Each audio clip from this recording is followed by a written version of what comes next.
Bapak Ibu Saudara yang dikasihi Tuhan,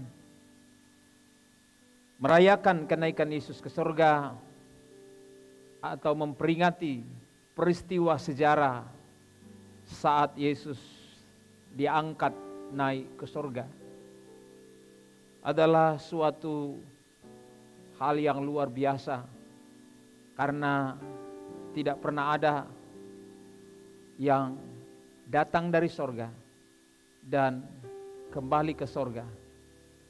Dia datang menjelma jadi manusia melalui seorang perawan Maria di satu desa yang kecil. Kita percaya Yesus Kristus yang telah menjelma menjadi manusia ini, Allah yang menjelma menjadi manusia ini, juga telah hidup sebagai manusia, layaknya manusia biasa, akan tetapi dengan tujuan untuk menjalankan tugasnya sebagai manusia, menyelamatkan manusia dari segala kutuk dosa dan maut. Kita sudah memperingati kematiannya, kita sudah memperingati kebangkitannya, dan hari ini kita memperingati kenaikannya ke surga. Bapak Ibu Saudara, tidak ada tokoh agama apapun yang bisa mengikuti kehidupan Kristus, karena tokoh agama adalah manusia biasa, tetapi Kristus Yesus adalah manusia jelmaan Allah dengan tujuan menyelamatkan manusia. Dan kita peringati kematiannya, kebangkitannya, serta kenaikannya ke surga hari ini. Satu bukti bahwa ia bukan manusia sembarang manusia, ia adalah manusia Allah. Baik Bapak Ibu Saudara, sebagai orang percaya kita harus memahami makna daripada kenaikan Yesus ke surga. Hari ini kita akan mempelajari, dan hari Minggu kita pun juga akan mempelajari jaminan orang percaya dalam peristiwa kenaikan Yesus ke surga. Kematian Yesus ke surga, kita sudah tahu, kita sudah pelajari, itu terjadi kira-kira abad pertama Masehi, antara tahun 30-33 Masehi. Menurut penanggalan Yahudi, ia mati tergantung di kayu salib selama kurang lebih 6 jam, dan dia mati sekitar jam 3 sampai jam 6 sore pada tanggal 14 Nisan atau April. Hari itu adalah hari menjelang Paskah, sisa beberapa saat. Orang Yahudi merayakan Paskah pada tanggal 15 Nisan yang dimulai pada jam 6 sore saat matahari terbenam. Ia dikuburkan oleh Yusuf bersama-sama dengan Nikodemus yang diam-diam telah mengikut Yesus dan menjadi murid Yesus.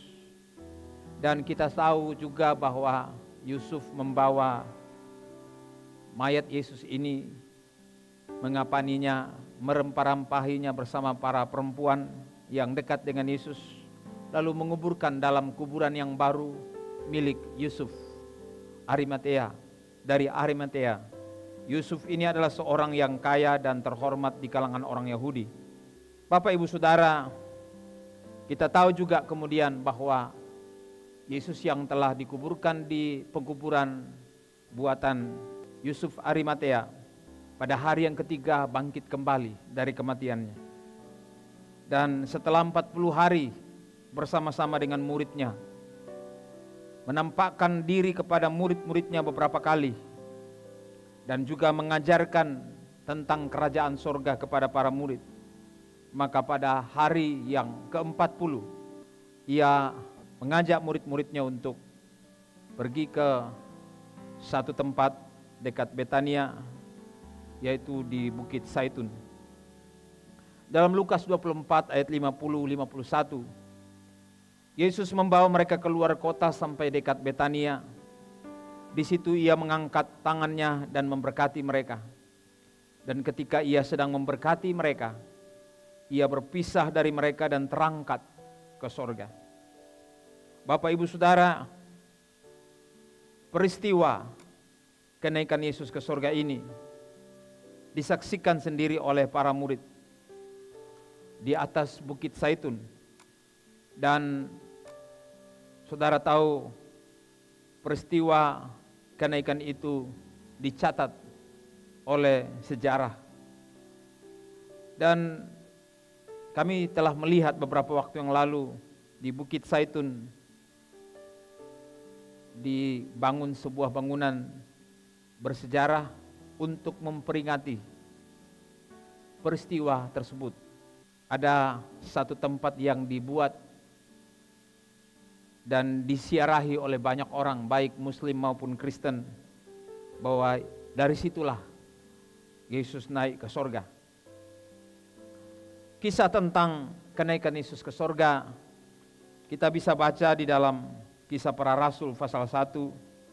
Saya ingin kita membacanya. Dalam Kisah Rasul pasal 1 ayat yang kedua saya ingin kita baca.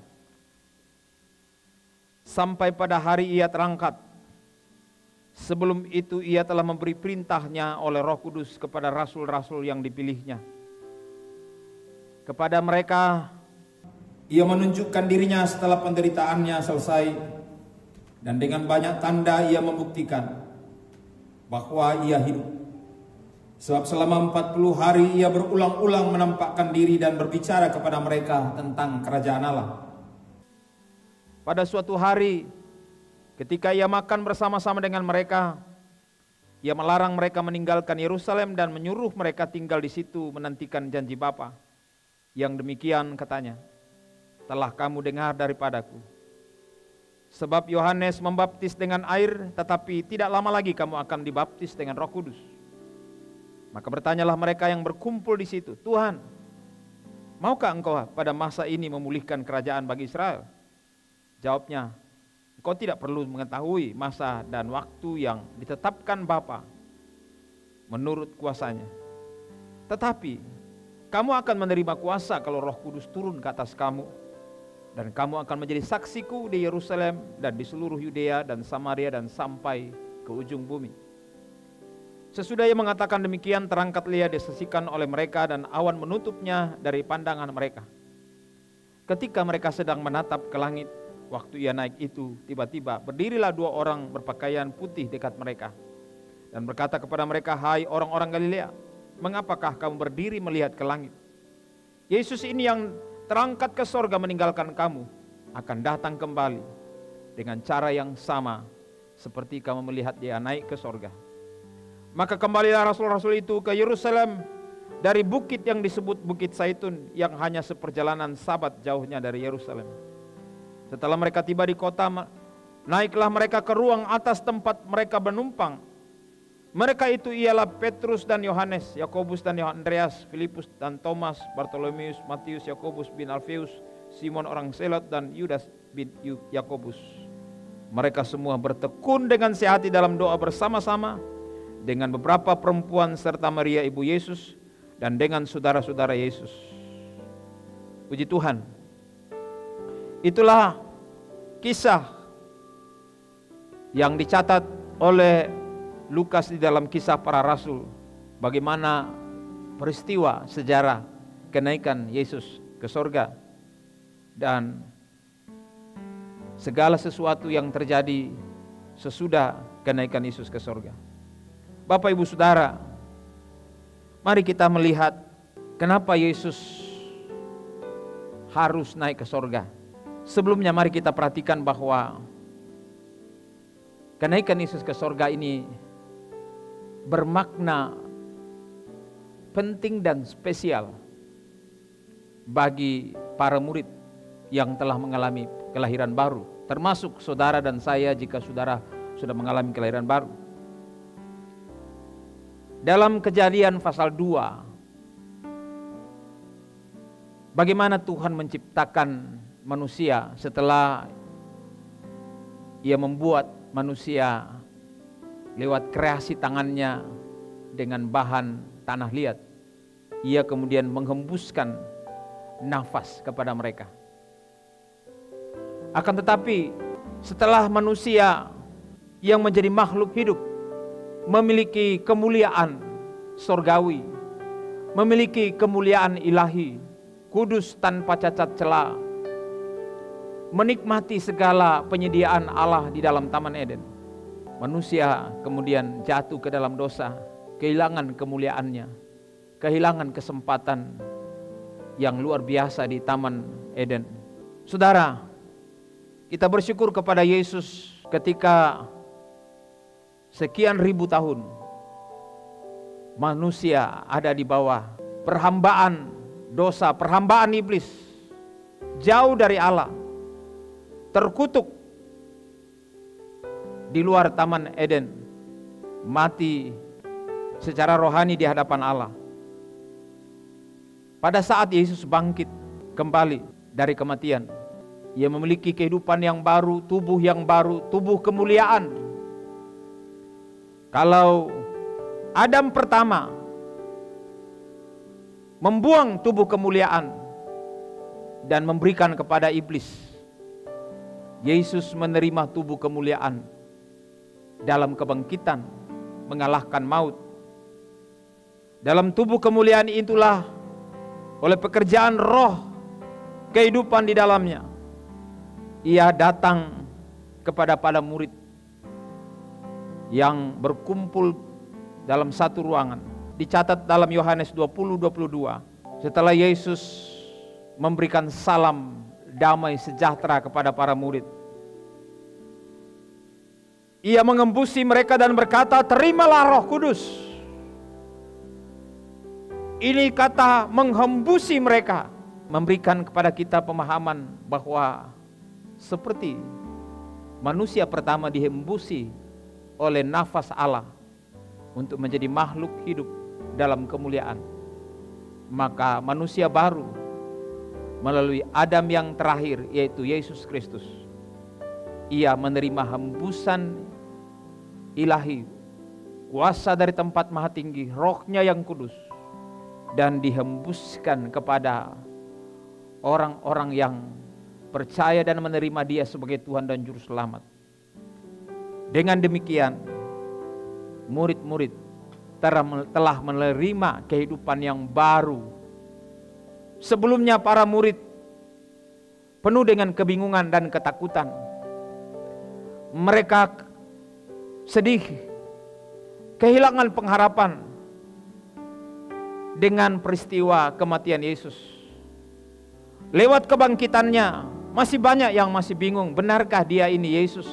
Dia adalah Tuhan dan seterusnya. Tapi ketika Yesus hadir di antara mereka, Ia memberikan kehidupan baru kepada mereka dengan menghembuskan Roh Kudus kepada mereka, sehingga mereka menaruh pengharapan baru, keyakinan baru bahwa Yesus yang mereka perlakukan atau sembah, layani sebagai Tuhan, yang mereka ikuti selama ini sebagai guru mereka, benar-benar adalah Tuhan yang hidup dan berkuasa. Dan pada hari itu Yesus membawa mereka ke Bukit Zaitun. Bapak Ibu Saudara, tahukah saudara bahwa jaminan spesial ini hanya bagi mereka yang sudah ada di dalam Kristus? Kuasa kenaikan Yesus Kristus hanya efektif bagi orang yang sudah dihembusi Roh Kudus. Dalam 1 Petrus 1 ayat 23, kamu telah dilahirkan kembali, bukan dari benih yang fana, tetapi dari benih yang tidak fana. Para murid telah menerima benih baru, benih ilahi, benih yang kekal, seperti yang diterima oleh Adam dan Hawa di dalam Taman Firdaus. Benih yang tidak fana, yang hidup dan yang kekal. kamu telah menerima itu. Kata Rasul Petrus, Bapak Ibu Saudara, karena kamu telah menerima benih yang kekal itu, benih yang hidup, benih yang tidak fana ini, maka saudaralah dan saya yang berlayak untuk menerima jaminan-jaminan kenaikan Yesus ke sorga. Tahukah saudara, ketika Rasul Paulus berbicara tentang kasih karunia Allah yang menyelamatkan kita di dalam Kristus Yesus, dia juga berbicara di dalam ayat 10 dari Efesus pasal 2, karena kita ini buatan Allah, diciptakan dalam Kristus Yesus, diciptakan baru oleh karya Kristus. Untuk apa? Melakukan pekerjaan baik yang dipersiapkan Allah sebelumnya. Ia mau supaya kita hidup di dalamnya. Saudara tahu, hidup yang telah diciptakan baru di dalam Kristus, tujuannya adalah untuk melakukan pekerjaan-pekerjaan yang baik. Di mana itu saudara? Di bumi ini. Kapan itu? Saat ini, ketika kita masih ada di dunia. Dan sebelum kita dijemput oleh Yesus Kristus pergi ke rumah Bapa yang kekal di mana dia berada, dia memberi tugas tanggung jawab kepada kita. Dan selama kita hidup menjalankan tugas tanggung jawab, menjalankan amanah yang diberikan kepada kita, ia memberikan jaminan kepada kita semua. Jadi Bapak Ibu Saudara, saudara diciptakan di dalam Kristus untuk menerima tanggung jawab, namun dijamin oleh penyertaan Tuhan. Nah, mari kita lihat dua hal dari jaminan kenaikan Yesus ke sorga bagi kita. Yang pertama, kenaikan Yesus menjamin pembelaannya, perlindungannya, proteksinya atas kita.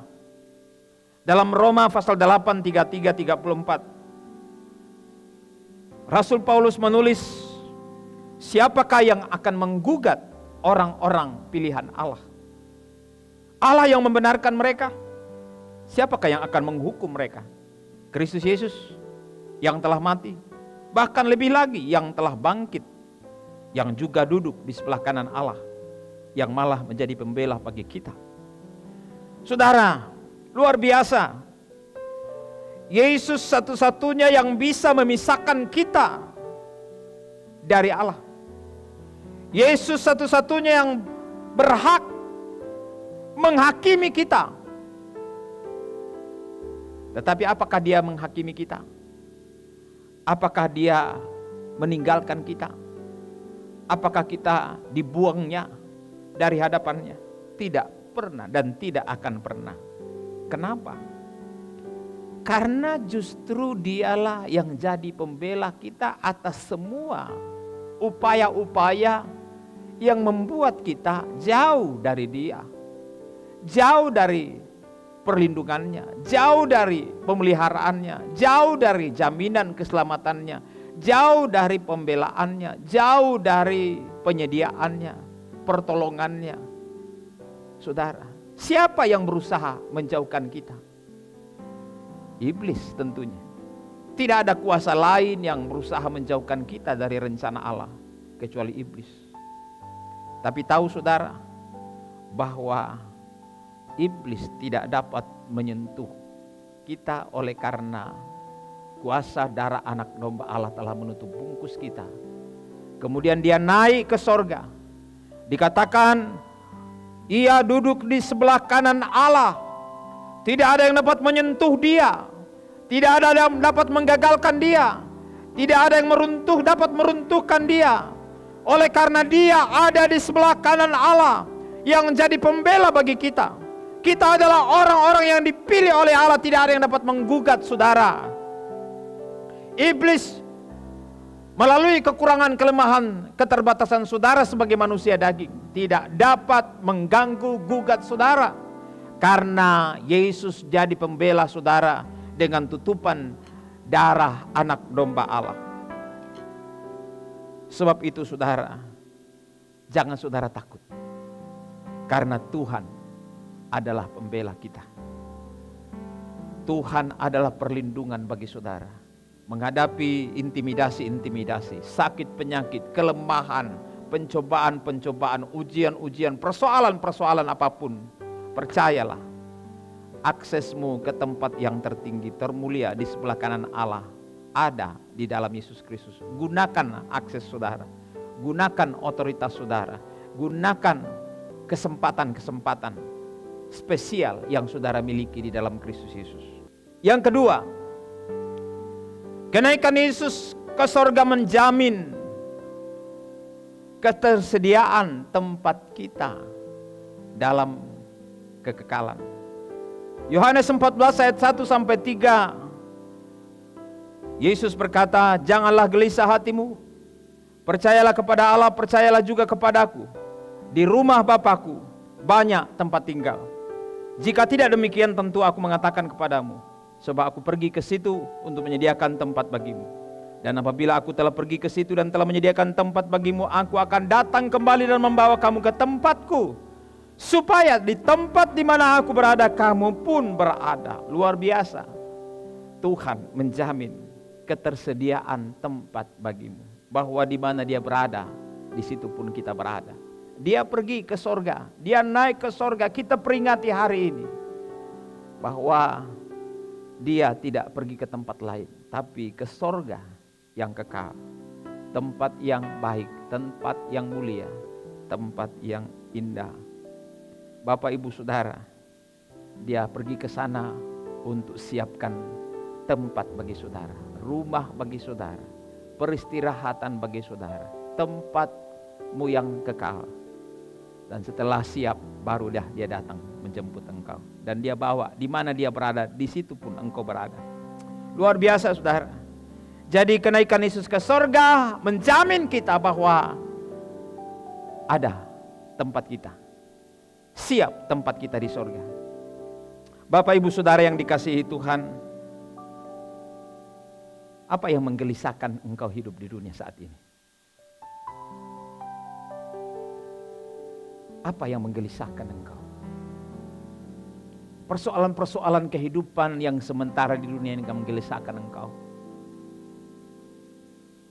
Masalah hidupmu, makan, minum, pakaimu, persoalan kebutuhanmu, persoalan pernikahanmu, persoalan masa depanmu, persoalan keuangan, persoalan apa? Atau ketakutanmu untuk mati, apakah saya selamat atau tidak selamat? Perhatikan ayat ini. Kenaikan Yesus ke sorga menjamin hidupmu di dalam Kristus. Janganlah gelisah hatimu. Percaya kepada Allah. Percaya juga kepadaku, kata Yesus. Ketika engkau mati, itu berarti Tuhan datang menjemput engkau. Dan itu juga berarti rumahmu sudah selesai. Tempatmu di sorga tidak hanya berlaku 30, 40, 50 tahun, 70 tahun, 100 tahun, 1000 tahun, 2000 tahun, tapi kekal selamanya. Di dunia ini firman Tuhan berkata efektifnya 70 tahun. Kalau lebih itu adalah bonus. Saudara, hidup 70, 80 tahun hidup di dunia tidak ada artinya sama sekali dibanding dengan kehidupan kekal yang disediakan oleh Allah di rumah yang kekal. Mungkin di rumah ini engkau hanya kontraktor saja, kontrak rumah sana sini, tapi di sorga engkau tidak perlu kontrak, karena Tuhan sudah menyediakan tempat yang terbaik bagimu, tempat yang mulia. Yesus berkata, aku pergi untuk menyediakan tempat bagimu. Di mana? Di sorga.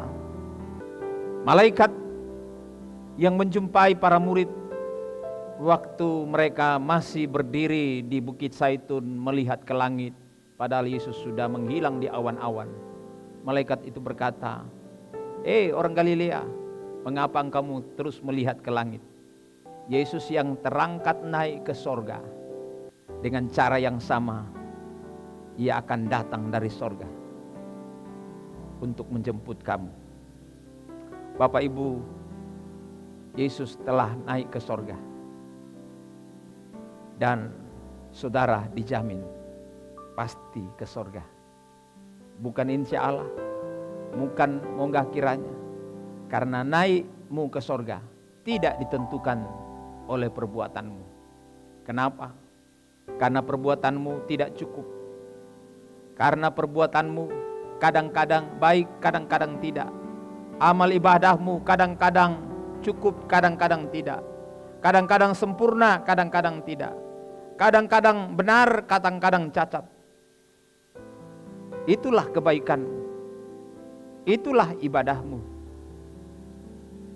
Tapi kita bersyukur kepada Tuhan. Kita dijamin masuk surga bukan karena perbuatan kita, tapi karena jaminan Yesus ke surga. Jaminan Yesus yang telah naik ke surga bagi kita. Dan Yesus berkata, "Aku akan datang kembali menjemput kamu dan membawa kamu ke tempatku, supaya di mana aku berada, kamu pun berada." Di mana kita sudah tahu, di surga yang kekal. Tuhan memberkati saudara. Selamat merayakan, memperingati kenaikan Yesus ke surga. Ingat, Tuhan menjamin bahwa Ia membela saudara terhadap iblis, terhadap segala sesuatu yang mengancam statusmu, posisimu di dalam Kristus. Dan yang kedua, Ia menjamin bahwa tempatmu tersedia di sorga. Hal yang ketiga dan keempat kita akan dengarkan pada hari Minggu yang akan datang. Tuhan memberkati. Amin.